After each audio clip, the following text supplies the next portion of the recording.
Fantastics hosted its second edition of the Harare Open Book Festival on 14 October 2023 at Ella the Garden, Newlands, Harare.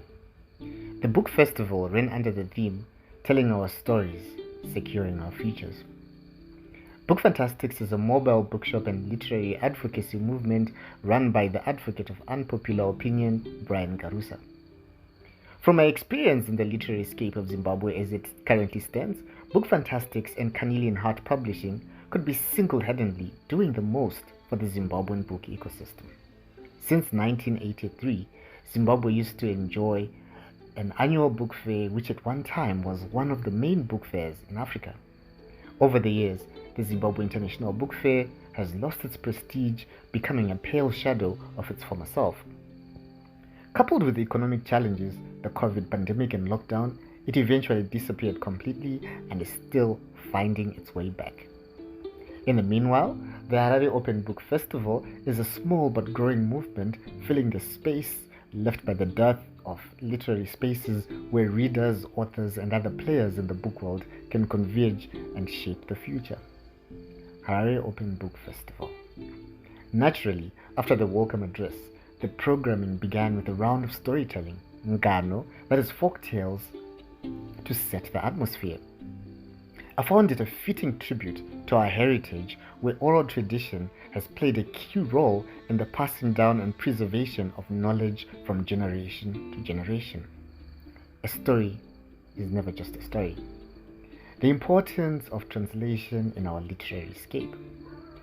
Memory Chirere in conversation with Dr. Ignatius Mabasa, Mabasa, and Petina Gappa.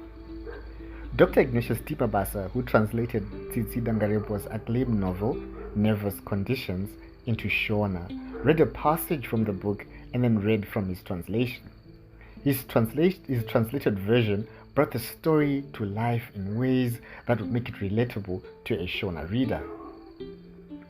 During the discussion, he talked about how the translation process brought out nuances that otherwise skipped the reader.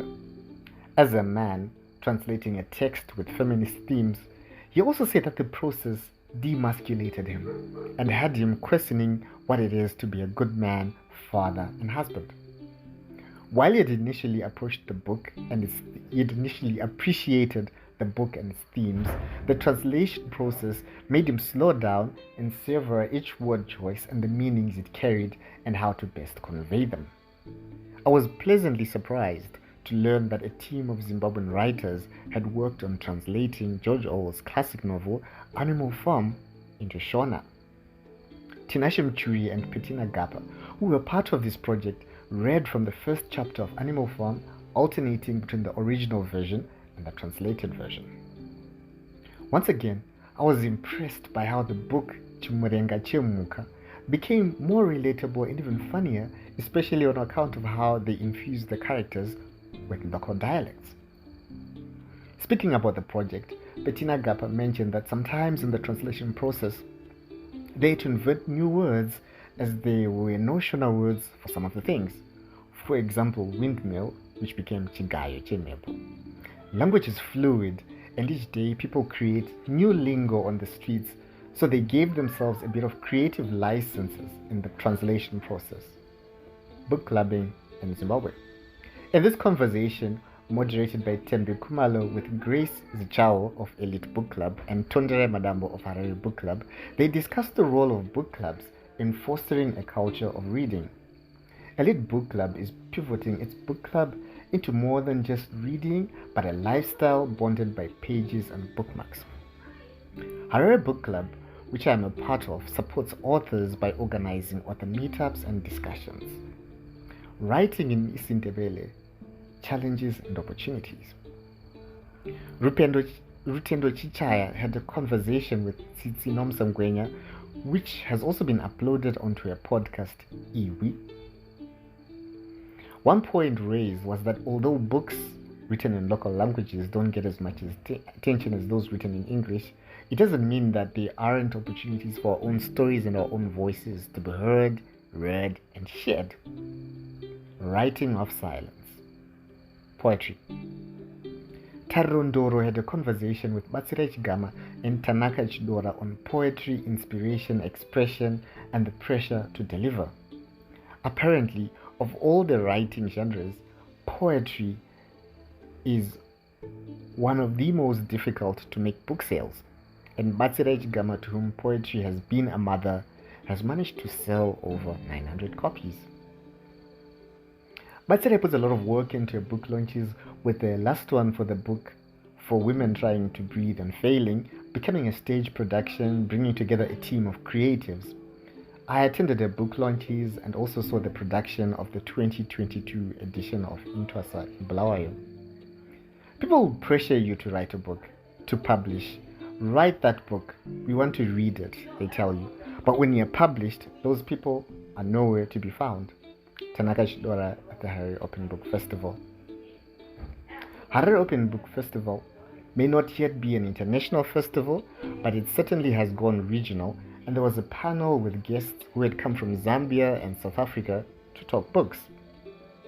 An interesting observation raised, particularly for the cases of Zimbabwe and Zambia, was how some books and authors got accolades everywhere else except their home countries. For example, The Old Drift by Nomsa Sepal, which doesn't get as much recognition in Zambia as it does elsewhere. This session was also a testament to the power of the internet and social media, as online conversations and interactions led to this moment. The next book on my to-be-read list is Treasonous Paragons by Pauline Manzi, as recommended by Sunil Chanda when asked to list books a non-Zambian should read about Zambia. How's that for influence? Writing the Spirit. The final session was a conversation between Vuso Mhlanga and Cynthia Marangwanda around her National Art Merit Award-winning book, Shads. The book, which has been on my to-be-read list, has been bumped up after this hilarious conversation between people who share a disdain for the structure of formal education, which stifles imagination and creativity. While the discussion was centered around Shads, Vuso constantly stole the show and had the audience in stitches with his anecdotes and personal reflections from his reading of the book. I don't ordinarily read autobiographies and memoirs, but if he's written one, I'll read it. The Harare Open Book Festival was a fun and insightful event. Got to meet people and have bookish conversations. Can't wait for the next one and hoping it will be bigger and better.